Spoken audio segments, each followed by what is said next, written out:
Hey guys, welcome to my channel. I felt the need to make this very specific video today because understanding parental narcissistic abuse is one of the most crazy-making, confusing, guilt-stricken, self-doubting experiences. But after this video, I think you're going to have more clarity and I think it will help. So please watch this video.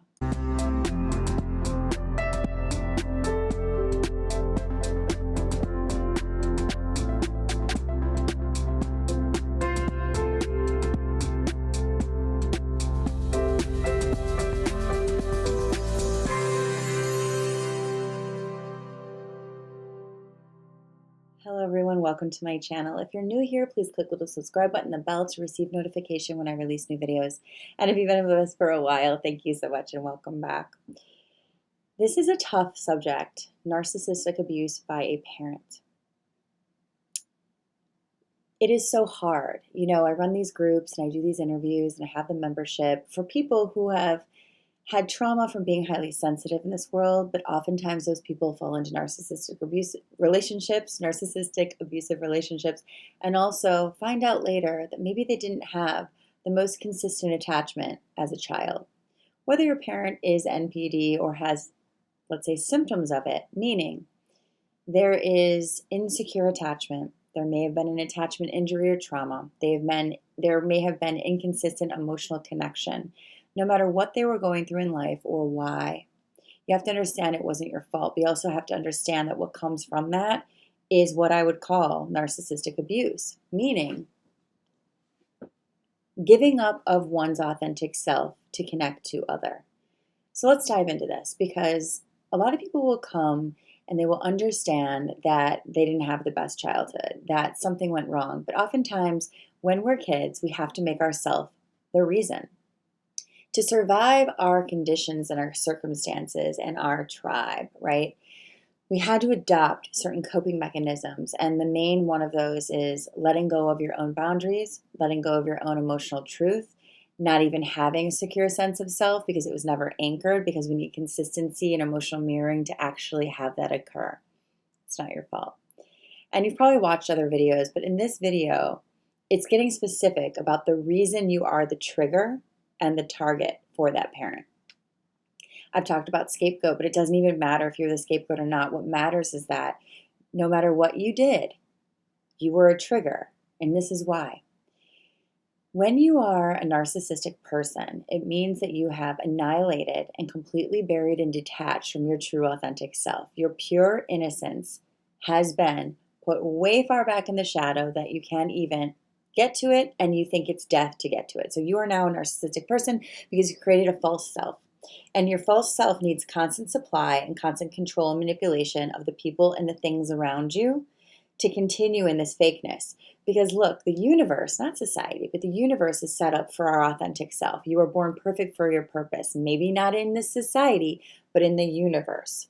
And not in a dysfunctional family, but in the universe. And what I mean by that is, in my belief, God, universe doesn't make mistakes. Society says there's something wrong with you. Something went wrong in your development, and that's what's wrong with you. But we have to understand that many of these things that we feel, how we behave, maybe it's like a pattern of abuse, a pattern of addiction, a pattern of self-sabotage, a pattern of self-doubt, a pattern of whatever, is because these are symptoms of something that occurred to create that. So look at this. If you have a parent that's a narcissist, you being your true, authentic, innocent, pure self with natural needs, right? Biological needs, with natural emotions, with natural experiences, you're going to be triggering to a parent who has denied that in themselves so long ago. The trigger with you is that you're being your authentic self, the part of them that they're not allowed to be. The part of them that was taken from them so long ago, and they've designed this whole denial life, false self, that they now need you to connect to so they can remain in power. This is very confusing. But I was telling a client about this the other day, and I said, listen, it's not that you need to be more perfect. It's not that you need to be more people-pleasing. All those things are already you denying your truth, already you abandoning self. But that's what you had to do to survive, right? And then we continue those patterns until we learn. But it's not about doing more and more and being better and better. It's about constantly catering to them. And the more honest, the more truthful, the more innocent, the more pure, the more authentic you are is a bigger trigger. So the highly sensitive child is the biggest trigger for the narcissist. Number one, because you're feeling everything and reacting. So you're actually highlighting what they're doing and they don't like it.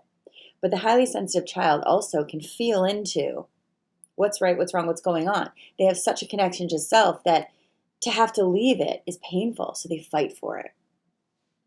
So you have to understand that you being who you naturally are authentically is a huge trigger for a narcissistic person. And that's the trap.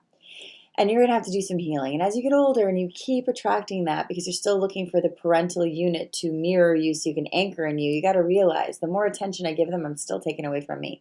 They're never going to give me the permission slip to anchor in self because narcissists can't do that. I'm going to have to learn to do that myself by leaving them to choose me. So anytime you're being authentic, you're going to be a trigger. They're not going to like it because now that means they have to shift something. Now that means they have to look at something. And if they do, they're going to go back into the truth of them. They can't do that. So you always have to be wrong. You always have to be the problem. You always have to be crazy.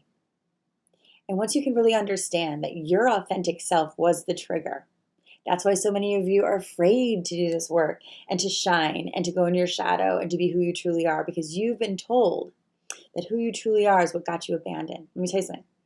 Being who you truly are gets you abandoned from sick people and toxic people who aren't who they are. Being who you truly are gets you everything you want when you stop looking to them to validate you and you learn to truly self-validate by feeling your feelings, knowing that they're not wrong, not gaslighting yourself anymore. And so you have to understand that it wasn't your fault. You being you wasn't a problem. It was a problem for them. You being you is perfect for your purpose, maybe not perfect for the purpose you think you need to get what you need from the place you should have gotten it in the first place, which was your family, right? More into that on another video. But the purpose of this is to understand you did nothing wrong other than you. I remember, a client told me that she felt like her very existence was the problem. That's right. Your very existence was the problem unless you leave yourself to become a version that pleases them.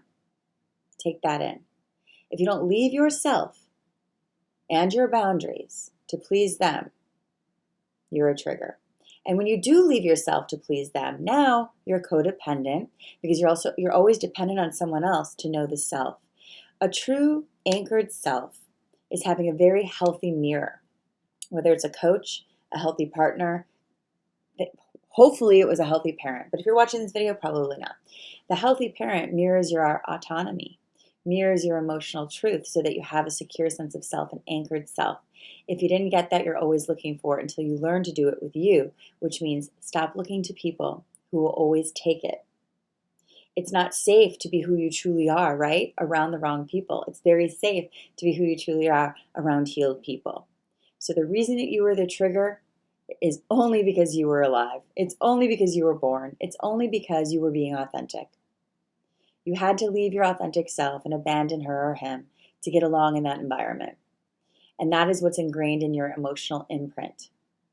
Once we upgrade your emotional imprint and you learn to be really autonomous and really emotionally truthful within yourself, which is validating emotions and validating truth, you're going to start to see the reality.